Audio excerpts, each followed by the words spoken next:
Début décembre 1999, l'église fondée par l'apôtre Jacob Tété a connu plusieurs mutations au fil des années. De ICCWC en passant par Christ Chapel, puis Rivers of Eden Ministry en 2005, ce n'est qu'en 2015 que le Seigneur Jésus-Christ communique à l'apôtre la révélation de House of Glory dans la perspective de la nouvelle vision dans laquelle l'Église doit s'inscrire. Des miracles, des révélations, des enseignements, des multitudes de témoignages, une manifestation surprenante du surnaturel. Voilà ce qui fait la spécificité du ministère de cet homme de Dieu. Et dire que c'est comme ça chaque année, grâce à l'onction et à la maturité spirituelle du fondateur de House of Glory, le peuple est préparé pour la rencontre du Dieu vivant, avec pour seul objectif, gagner des âmes à Jésus-Christ. Donc on a cru en papa, parce que quand il peut dire rien. L'onction était là, mais il n'y avait rien, il n'y avait pas d'argent. Épaulé par deux prophètes dont l'objectif n'est qu'un, propulser l'œuvre de Dieu à son plus haut sommet. Voyant notre détermination, ils nous ont appelés et puis ils disent, vous trois là, venez, on va prier ensemble. J'ai dit, mais nous, comment on va venir prier ensemble, tout ça, je ne sais pas comment ça va se passer. Bon, peut-être c'est parce que l'appel de Dieu était sur nous, mais ils n'ont pas dit ça directement. Ils disent, venez, on va prier ensemble. Donc, tous les jours, on partait prier de minuit jusqu'à 6 heures du matin. Alors qu'on ne savait pas prier en langue, on était nouveau. Et donc, quand on va prier, on va dire tout français qu'on connaît là, jusqu'à ça finit. On sait pas, les mots ne sortent même plus. Le tout scellé par une servante de Dieu qui n'ambitionne rien d'autre que les challenges qui se soldent par un succès. Soyez marié un ambassadeur, un ministre et un serviteur de Dieu. Grand serviteur de Dieu. Un grand serviteur de Dieu. Et par la grâce de Dieu, il a vu quelqu'un qui est grand serviteur de Dieu, mais il n'a rien. Mais il ne l'était pas encore. Il n'était même pas encore pasteur, il était ici.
Ansou.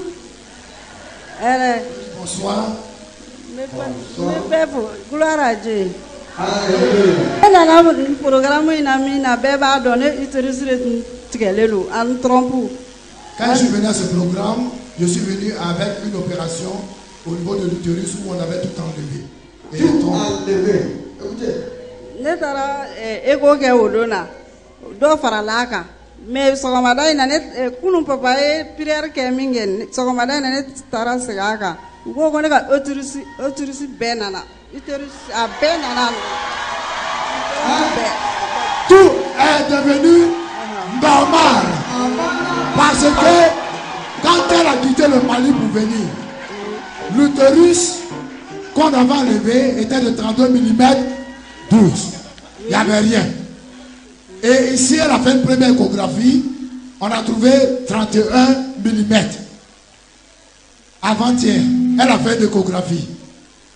On a trouvé que l'utérus est revenu, mais était de petite taille, avec 53 mm.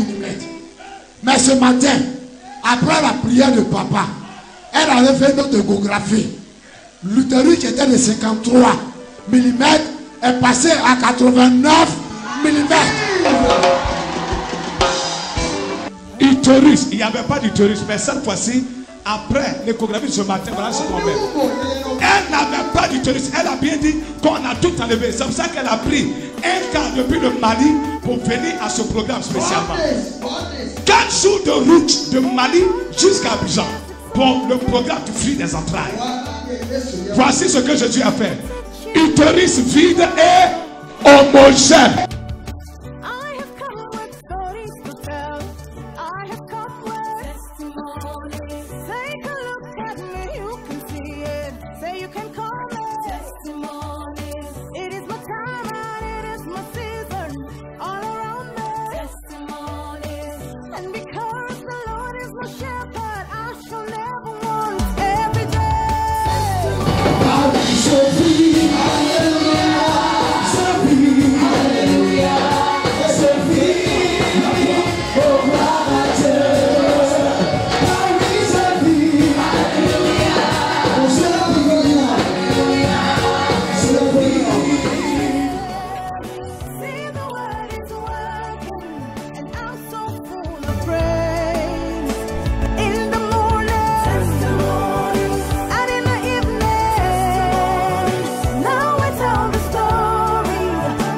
Leurs yeux, ces dizaines de fidèles ont pu vivre ce 24 août cet événement qu'on pourrait qualifier à juste titre d'historique.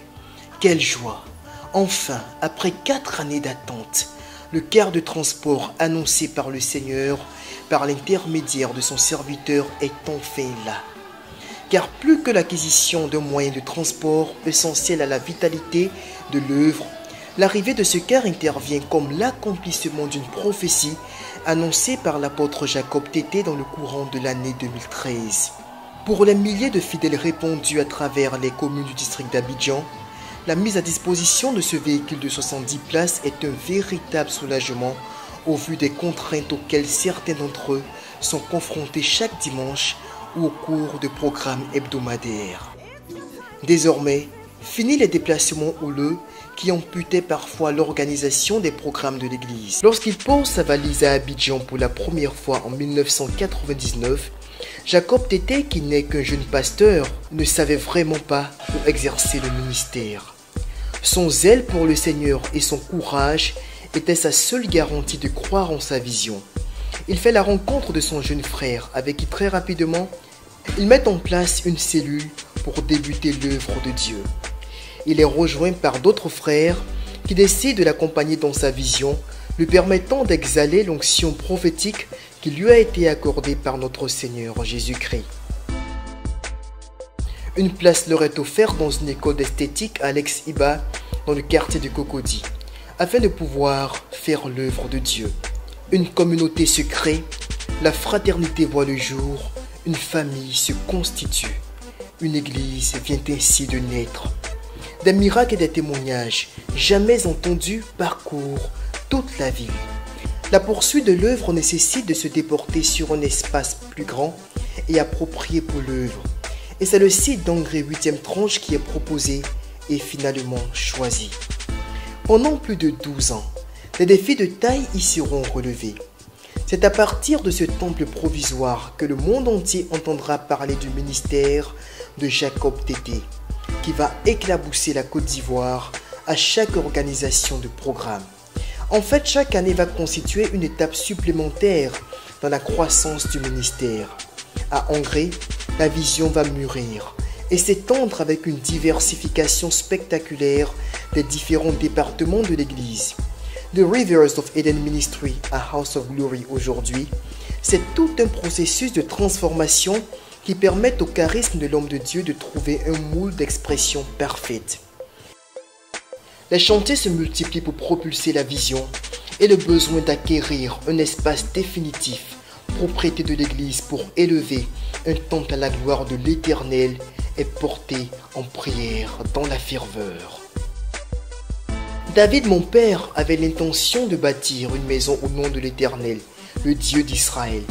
Et l'Éternel dit à David, mon père, puisque tu as eu l'intention de bâtir une maison en mon nom, tu as bien fait d'avoir eu cette intention.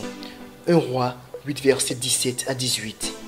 Si construire un temple est une manière d'honorer Dieu comme il se doit, Si bâtir un temple est une manière de simplifier l'organisation de la vie cultuelle, c'est aussi une manière de rendre Dieu plus visible. Un temple est fait pour rassembler des personnes. Il est aussi fait pour être vu de l'extérieur. Bien évidemment, en bâtissant un temple, on présente une image de Dieu, de la religion et de la communauté qui va se rassembler en ce lieu. Tout comme David, l'apôtre Jacob a eu l'intention de bâtir un temple. Le 1er juillet 2016, il annonçait l'acquisition d'un terrain.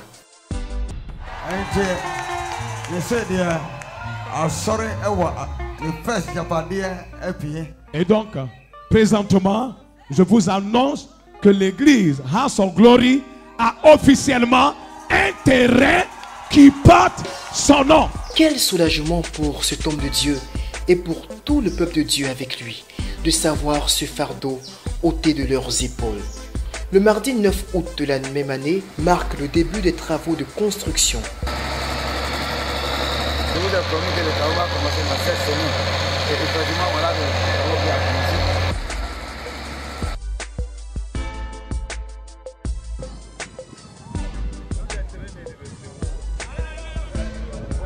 Toutes les énergies vont fédérer.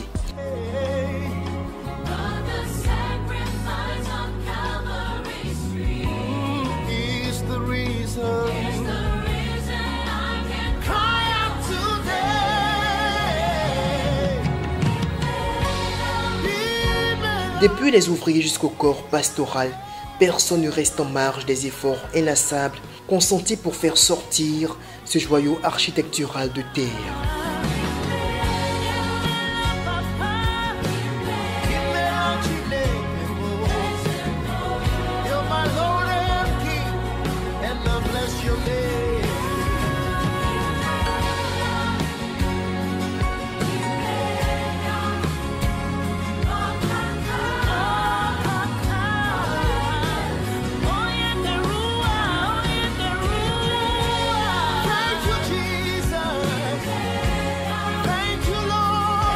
Au-delà de la satisfaction de voir ces murs élevés, l'apôtre contemple à travers la matérialisation de ce projet l'accomplissement d'une promesse de l'Éternel. C'est dans cette ambiance que les travaux ont évolué. Ainsi, le bâti prend de la forme au-delà des attentes, plus rapidement que prévu, pour environ près de 3500 places que doit contenir le temple. Et l'Éternel lui dit: j'exauce ta prière et ta supplication que tu m'as adressée. Je sanctifie cette maison que tu as bâtie pour y mettre à jamais mon nom. Et j'aurai toujours là mes yeux et mon cœur. 1 Roi 9, le verset 3. Parce que d'autres parlent de tabernacle, d'autres parlent de cathédrale, d'autres parlent de cénacle, etc. etc. Mon Dieu fait peur. Amen. Amen. Il dit de nommer ce lieu la tente.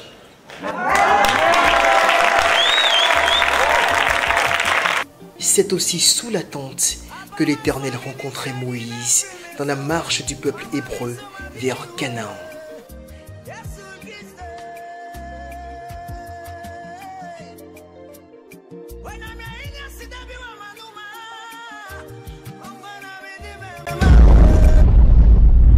Dimanche 24 décembre 2017, comme à chaque fin de semaine, les fidèles de House of Glory doivent se rendre au culte. Mais cette fois, les données ont changé. Dans la cour du lieu de culte, situé à Angré 8e tranche, pas de chaise ni de bâche dressée pour l'adoration.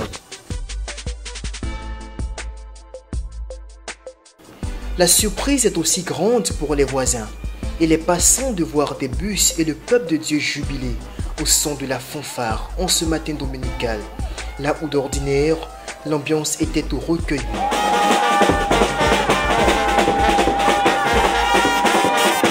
Hommes, femmes, jeunes et enfants, tous en uniforme, exultent, des pas de danse comme pour dire que le jour du déménagement de l'église pour la tente de gloire est très spécial.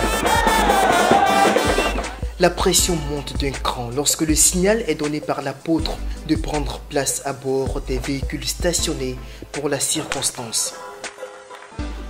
Aussitôt, les 3 bus affectés au transport des fidèles sont pris d'assaut. Le convoi, avec à sa tête l'apôtre Jacob et le corps pastoral, fait d'abord le tour du quartier d'Angré avant de prendre la direction de la tente.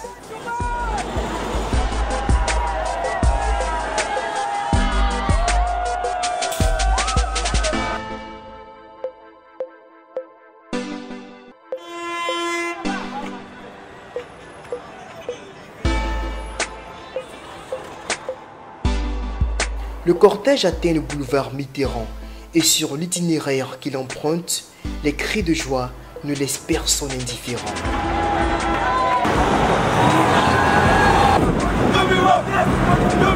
L'atmosphère jubilatoire atteint son paroxysme avec les cantiques d'allégresse savamment interprétés par la fanfare à la gloire de Dieu. Quelques membres de l'église procèdent à la distribution d'affichettes afin d'informer qu'un grand conquérant de Jésus arrive dans la commune de Bingerville.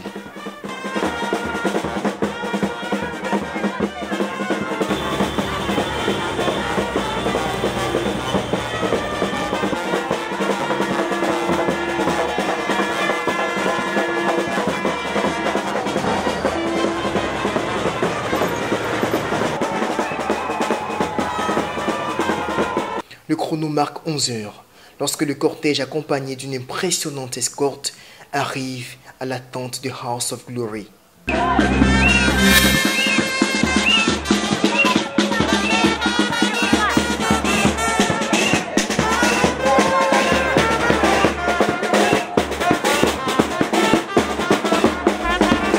À ce moment, des chants et des clameurs s'élèvent parmi les fidèles de l'église.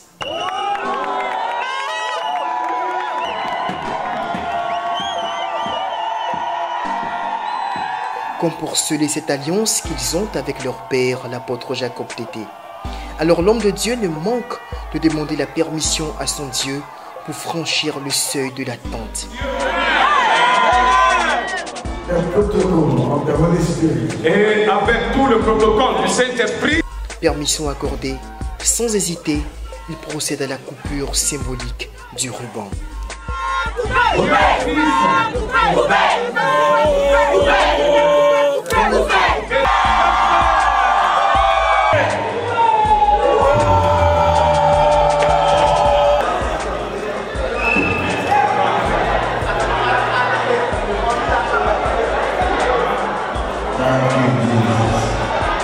merci Jésus. Très vite, les fidèles qui attendent impatiemment ce moment prennent d'assaut le splendide cadre pour s'offrir chacun une place. Des années durant, on attend d'un terrain pour bâtir un temple. Comme le peuple de Dieu à Canaan, ce déménagement tant rêvé représente toute une victoire. Revoyons à présent l'itinéraire pour se rendre à la tente de House of Glory à Bingerville-Fékessé. Nous empruntons le boulevard Mitterrand pour Bingerville. Nous progressons jusqu'au grand carrefour de la Palmeraie.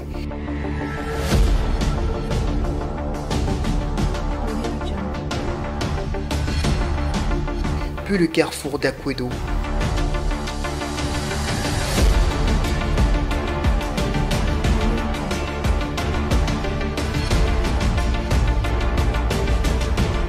Ensuite, le carrefour Faya et Abata.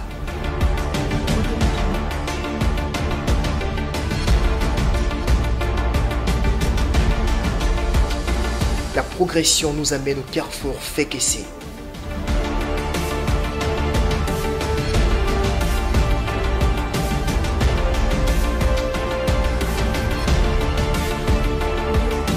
À 500 mètres à vol d'oiseau, voilà la tente qui s'élève sur les hauteurs de ce bourg situé à la périphérie d'Abidjan.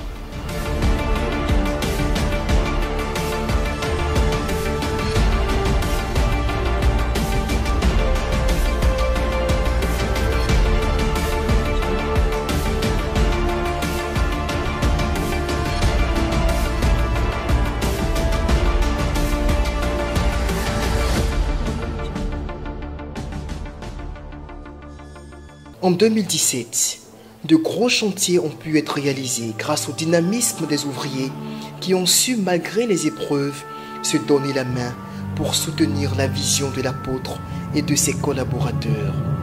L'acquisition d'un quart de transport, la construction d'un temple de 7000 places à la gloire de l'Éternel